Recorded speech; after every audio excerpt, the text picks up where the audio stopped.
কবিতা শরদিন্দু কর্মকার। কবিতা যদি হতাম আমি, থাকতাম তোমার খাতা জুড়ে। পাতায় পাতায় নামটা আমার আসতো শুধুই ঘুরে ফিরে। তোমার কলমে থাকতো লেখা আমার শতেক নাম।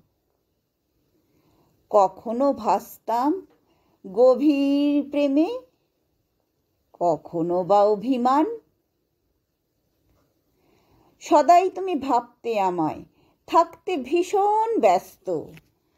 হাজার শব্দে বাঁধতে আমায় সূর্যোদয় হতে সূর্যাস্ত। তোমার সাথে কবিতার খাতায় কাটাতাম বহু রাত। ক্ষতি কি বলো যদি না থাকে আজ তোমার হাতে হাত।